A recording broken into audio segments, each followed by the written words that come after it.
Colegas, desde 2020, a época ainda da pandemia do coronavírus, o Sinbercominas luta contra o regime de recuperação fiscal.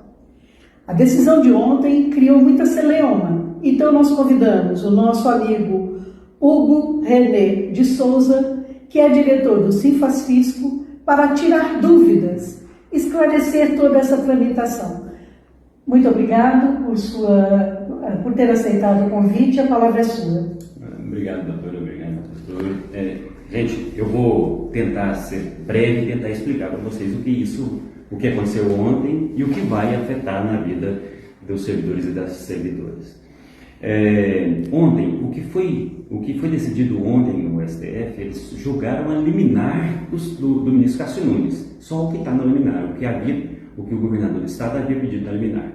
E por que estamos dizendo da homologação, isso? Porque ontem o Zema faz uma petição sugerindo uma mesa de negociação, de conciliação, e a AGU, a Advocacia Geral da União, ela concorda com alguns itens desse pedido, alterando alguns itens. Então, ficou como se tivesse sido votado a homologação no Superior Tribunal Federal, e não foi. Foi votado o que está na liminar do ministro Cássio Nunes. Dito isso, aí nós podemos... E o que vai afetar? E o decreto que foi publicado ontem? Gente, todo mundo sabe que esse decreto já estava pronto, né? Porque a velocidade espantosa, mais rápida que a velocidade da luz, ele publicou esse decreto no Diário Oficial de Minas, e a gente sabe que se leva no mínimo 2 dias para publicar alguma coisa no Diário Oficial, e teve uma publicação extraordinária. Então esse decreto é o teto de gastos. Ele está atropelando toda a legislação, publicando esse decreto. Isso tem que ser discutido no Legislativo. Esse teto de gastos, ele afeta a vida do servidor e da servidora de todas as secretarias, de todo o Estado de Minas Gerais, de todos os poderes, inclusive, doutora. Sei disso. Esse julgamento de ontem, então, ficou afeto tão somente ao pedido cautelar do Estado de aumentar para 90 dias o prazo de adesão ao regime de recuperação fiscal. Isso é que foi julgado. Hugo, nessa percepção, né, que nós não tivemos ontem no Supremo uma decisão que efetivou, né, o que os servidores estão ansiosos, pensando que foi efetivado a partir de ontem a questão do regime de recuperação fiscal. Isso não aconteceu efetivamente. E muitos colegas vêm com dúvidas em relação a 3 assuntos primários aqui, que são a questão do quinquênio, da ADE, e para nós, delegados de polícia, um projeto que foi prometido pelo governo, um compromisso do governo, que são as promoções objetivas. A decisão de ontem afeta essas pautas nossas perante a Assembleia diretamente, na sua percepção? Primeiro é o seguinte, o Zema pede, o pedido lá é para que fosse tratado como se no regime de recuperação fiscal ele estivesse.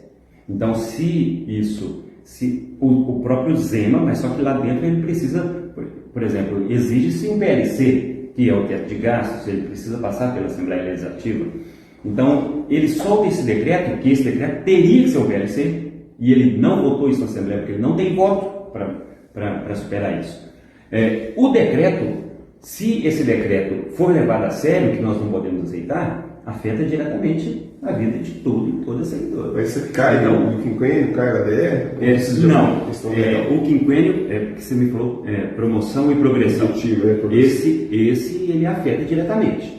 Afeta diretamente porque ele seria tratado no VLC.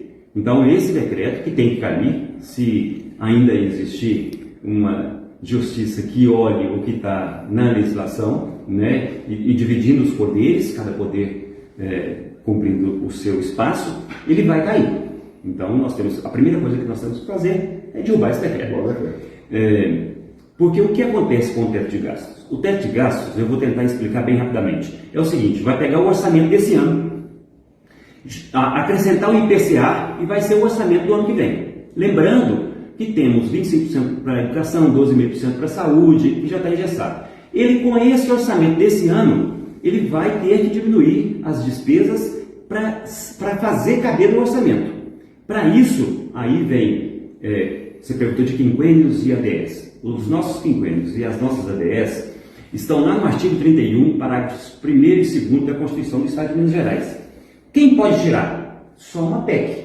Só que essa PEC já existe. É a PEC 57, 2020, que a doutora citou no início da conversa, que foi um pacotão de maldades. Essa PEC já existe e está lá. Ele tem que fazer tramitar essa PEC.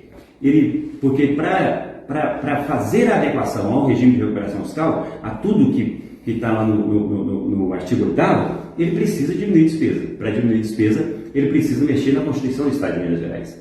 Então, essa PEC é uma das maldades que ele tem que fazer. Então, a partir do momento do teto de gastos, a progressão, se eu entendi bem, se for promoção, ela deixa de existir, se nós não derrubarmos o decreto. Se derrubarmos, aí ele vai precisar do PLC, votar esse PLC para que é 57? Que é o PLC, a PEC 57, a PEC 57 é a PEC da reforma administrativa. Entendi. Então, ele tem que votar, os dois vão ter que passar pela casa, tanto a PEC quanto o PLC.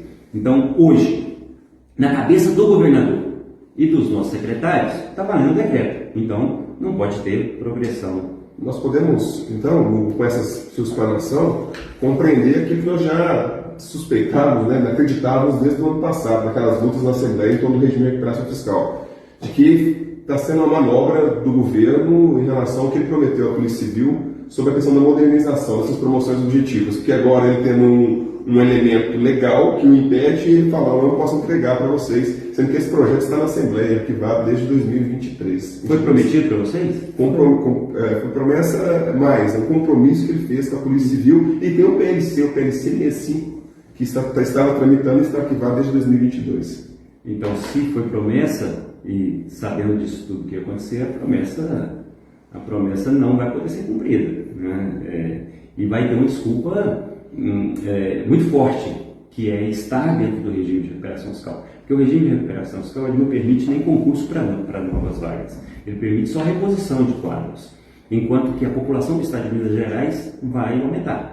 O seu salário não vai subir, mas a população vai aumentar, a criminalidade vai aumentar. Nós temos que ter consciência disso. É mais gente vivendo dentro do Estado, com a mesma quantidade de servidor que existe hoje. Aquele colega que está na delegacia agora, trabalhando, policial civil, policial militar, que está lá, já trabalha numa situação de pressão, porque o efetivo já é aquém há muitos anos, né? Aquém do que é desejado. Então nós temos 9 anos aí para enfrentar do que nós temos hoje para baixo, em relação ao efetivo, em relação ao pessoal. Exatamente. E outra coisa, quando ele fala, vocês já devem ter ouvido falar muitas vezes, que durante o regime de recuperação fiscal pode ter a recomposição inflacionária. Isso. Pode, é verdade. Pode. Só que é o seguinte, lembrem que lá no início da conversa eu disse que o orçamento é o desse ano mais o IPCA?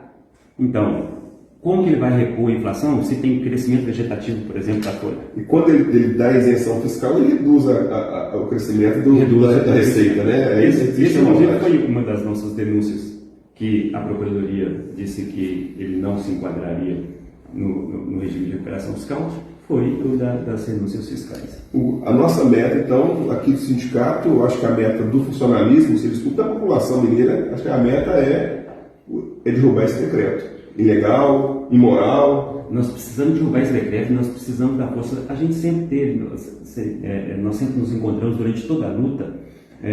O Sindicato Minas está na Assembleia Legislativa e está mostrando que o principal dano, não existe nenhuma luta mais importante do que nós derrotarmos o regime de recuperação fiscal. Porque os efeitos são esses que nós estamos falando para vocês. O efeito é na vida do trabalhador e da trabalhadora pública do Estado de Minas Gerais. Então, o efeito é devastador.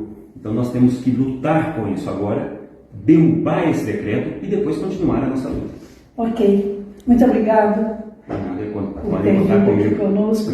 E nós vamos continuar lutando e chamando os senhores para participarem conosco dessas lutas. Nós precisamos do seu engajamento, porque já viram que não será fácil. Decisão de ontem foi mais um capítulo de uma luta que já vem há muito tempo e ainda vai seguir. Muito obrigada.